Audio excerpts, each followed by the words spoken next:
ndavuga Imana ifite ubutwari, ndavuga Imana itanga amahoro, uri Alufa ukaba na Omega, uri tangiriro ukaba n'iherezo.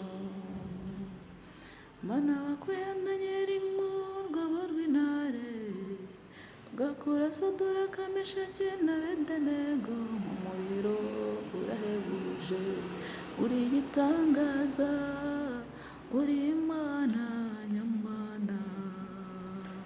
Mana wakwiyandanye rimwe urwobo rw'intare, ugakura Saduraka Meshaki na Abedenego mu muriro urahebuje, uri igitangaza, uri Imana nyamana.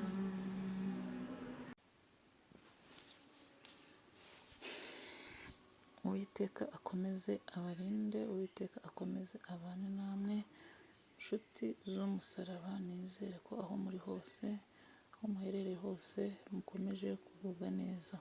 Nk'ibisanzwe mpora mbifuriza kubona ineza y'Imana no gutabarwa n'Imana. Niyo mpamvu uyu mwanya nongeye kwifuza ko twasengana iri sengesho hamwe no kwizera byose birashoboka. Mana yanjye, niho buhungiro bwacu n'ibyiringiro byacu. Nshyize ubuzima bwacu mu maboko yawe, kuko nzi ko nta na kimwe kigucika. Aho abantu babona iherezo, wowe utangiza inzira nshya. Aho imitima icika intege, usukamo amahoro n'ibyiringiro. Uyu munsi ndagusaba ngo ujye imbere yacu, usimbuze ibigeragezo ibyishimo. Ahubwo ndagusaba umutima uhamye ukomeza kukwizera. Hagarika amarira yacu, usimbuze agahinda ibyishimo, kandi utumurikishe inzira yacu umucyo w'ubuntu bwawe. Mwami Yesu, Mwami ishobora byose, Data wa twese, twizeye ko ineza yawe, ukuboko kwawe kuzadukura aho turi kukatugeza aho waduteguriye. Uduhe kubaho, uduhe amahoro, uduhe ibyiringiro, ubiduhere mu kwizera. Tumenye neza ko ineza yawe izatubera igicucu tukiriho, tukiri muri iyi si. Nibyo tugusabye twizeye mu izina rya Yesu Kristo, amena. Reka dusoreze kuri aya magambo. Ni amagambo adukomeza, ni amagambo y'ihumure. Ntukarebe uburemere bw'ikibazo cyawe, ahubwo reba ubunini bw'Imana yawe.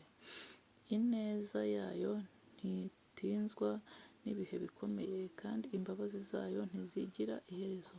Iyo Imana icecetse, iba iri kugutegurira igisubizo kiruta icyo wari witeze.